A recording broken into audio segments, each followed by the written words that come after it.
Good morning, friends. This is your old girl, Melanie Rose, here to share your daily aspects. Today is Saturday, December 25, 2021. Happy Christmas, everyone. The sun is reborn.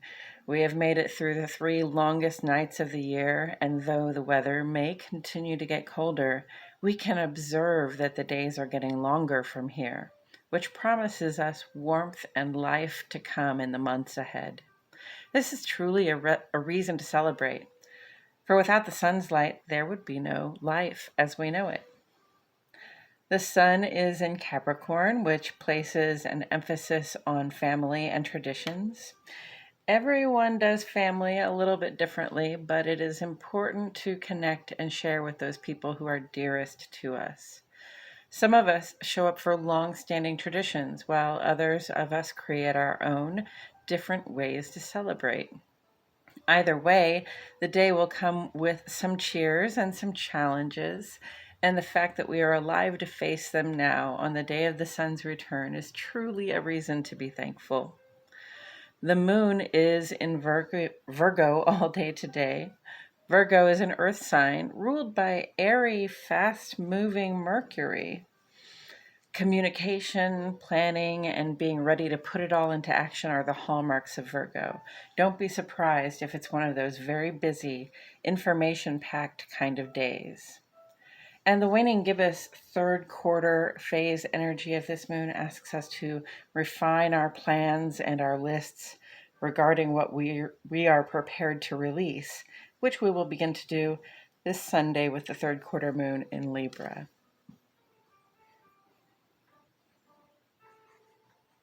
Plan to release.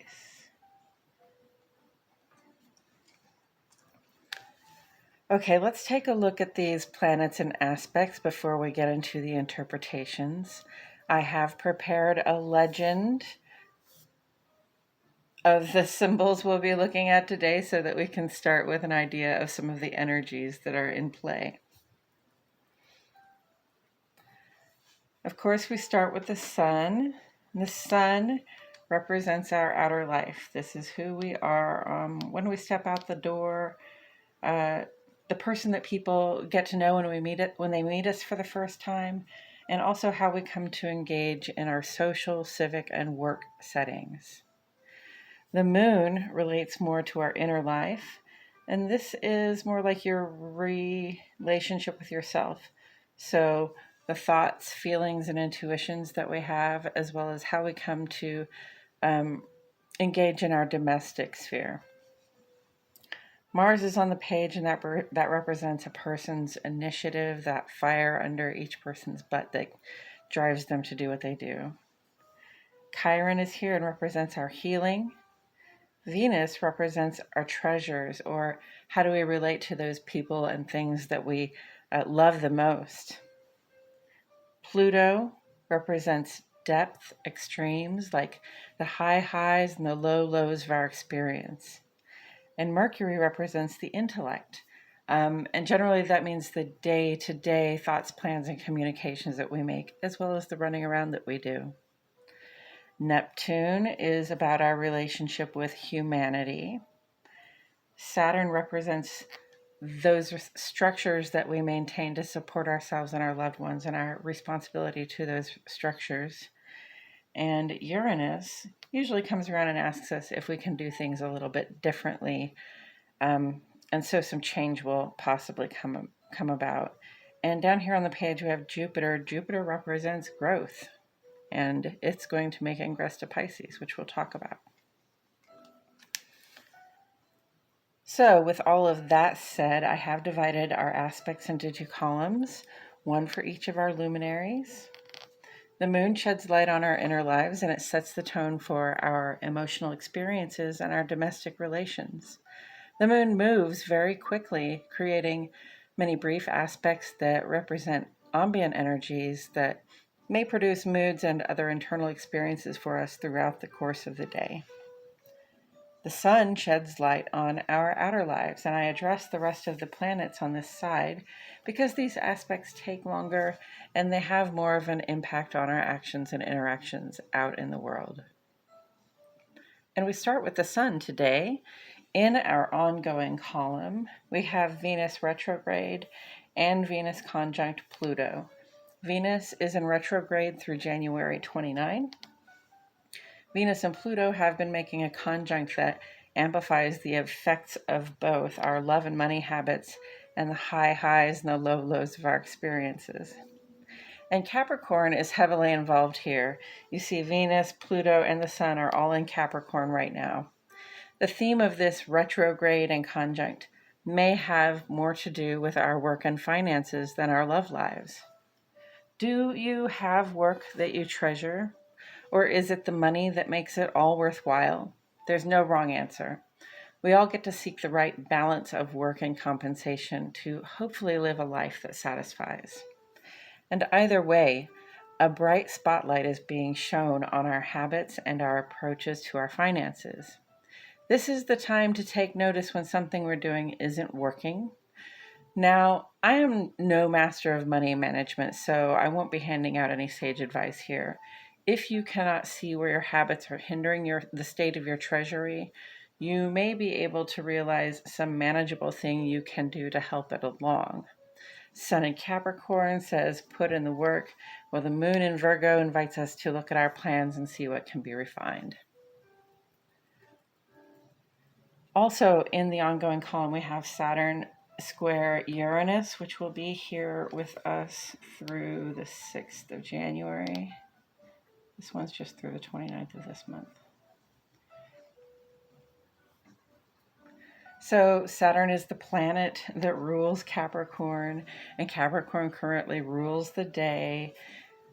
And also Pluto and retrograde Venus are currently in Capricorn as well, making everything so much more intense when it comes to our treasures and our treasuries.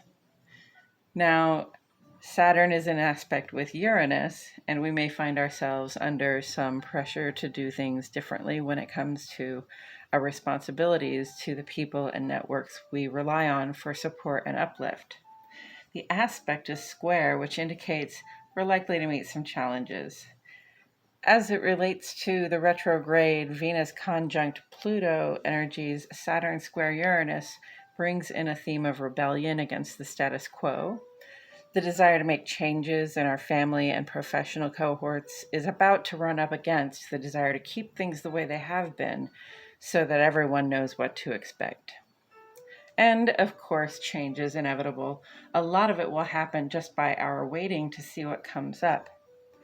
We may feel a strong urge at this time to force changes, for example, by making ultimatums or using the rules to restrict or exclude someone.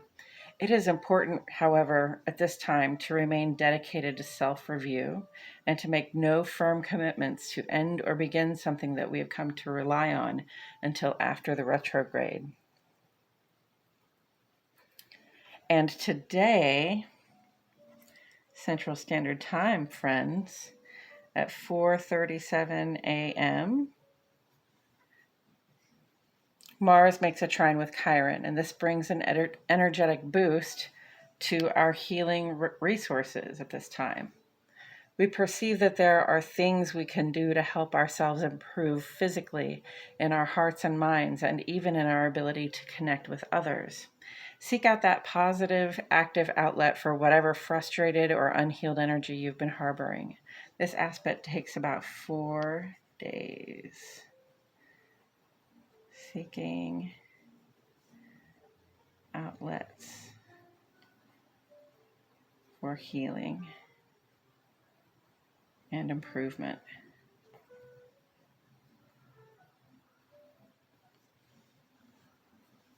And Mars is really a sign of action. So, I'm not saying that you have to go for a jog every day, but it is about something that you do, whether that's journaling or playing an instrument or drawing or playing video games or going for a walk. It's just an outlet for thinking about those things that we've been looking at in terms of our habits, and giving us the time and space to think about how to improve ourselves. And speaking of that, at 6:02 a.m., we meet with Venus conjunct Pluto again. Now, this actually signals that we're coming to a close with this conjunct aspect. Venus and Pluto are beginning to drift apart now and won't come back to this aspect until March. It's time to make some review. What have we come to understand about our desires and our ability to attract? Did we notice any manipulative behaviors coming up in our efforts to seek satisfaction? Noticing is the first step to positive change. So much of what we do to sabotage ourselves and our most valued relationships comes back to personal behavior we have not noticed. So we've got about 4 days left here. And review those habits. And I'm going to say, find some way to express out loud or in writing or, in a way that's clear, that's clear, to your conscious as well as your subconscious, your outer life as well as your inner life. Find some way to express it. So to express what doesn't work, all right? Like if you see that something you're doing doesn't work, you're going to have to say, oh, I'm doing this and that doesn't work, so that you have registered that in, the short-term memory there and you can come back to it and find a way, possibly right here, find some sort of activity to do instead of your manipulative behavior or whatever it is that's coming up for you. As for the moon side of the page, 2:08 in the afternoon, the moon makes a trine with Mercury. The emotions and intuitions are in a positive, harmonious vibration with the intellect. We see people and things as they truly are, and their part and connection in the big picture is clear to us. This is an auspicious time to spend with family, growing our bonds with honest and open hearts and minds. 2-hour aspect. Not a bad mood to get into.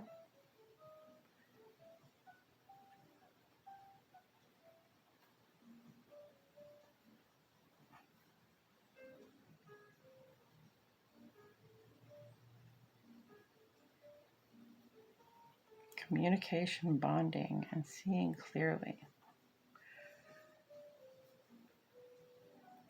And then at 5:07,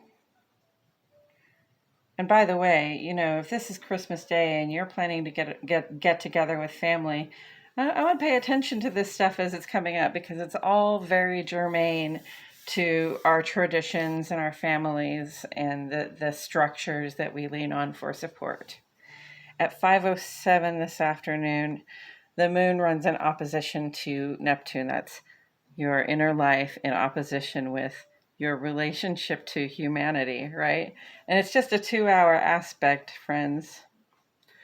But it brings out some sensitivity and the potential for confusion or miscommunication. It's easy under this aspect to give the wrong impression or to get the wrong impression. If you can avoid leaning on your feelings and intuitions at this time, it would be better. And, I looked at this and the first thing I thought is, well, if I've gone to spend the afternoon with my family on Christmas, maybe this is about the time I want to either go take that nap or that long walk after dinner, or, maybe it's just time to get the kids in the car and go home. I don't have kids, but that came to my mind. So, just pack it up and go home and let everybody know you love them and you'll see them sometime in the new year, probably. So, let's see. Increased sensitivity. Possible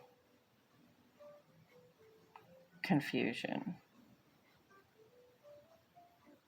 Like I said, if you think you know what somebody's saying, but it's obviously not something they would say if they were being kind, then you probably are misunderstanding them, and possibly your misunderstanding them is going to lead to them misunderstanding you, and then things get a little crazy. So, the best thing to do is to come with that open heart, come with a lot of love, Don't put any restrictions on it. And if you have to, just sort of separate yourself.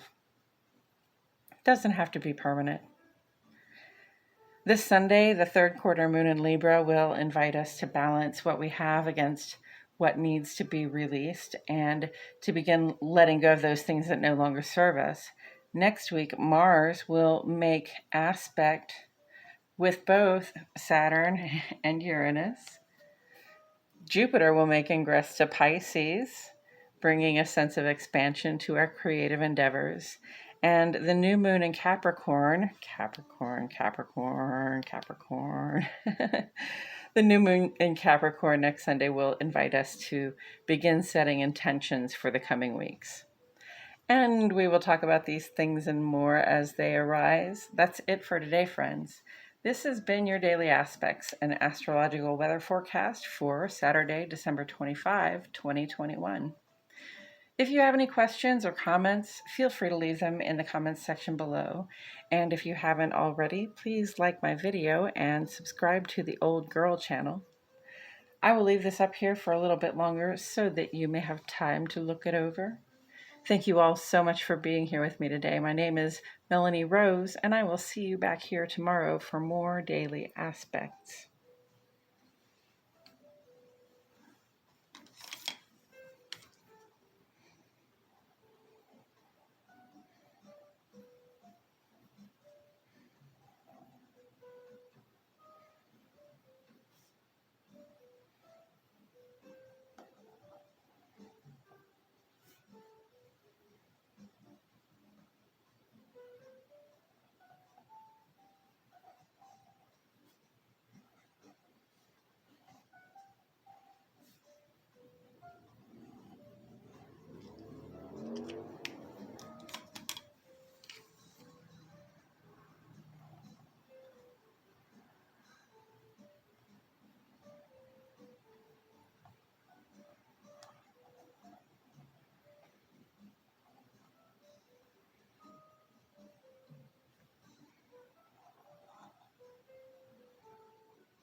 Those are some funny looking ribbons, huh?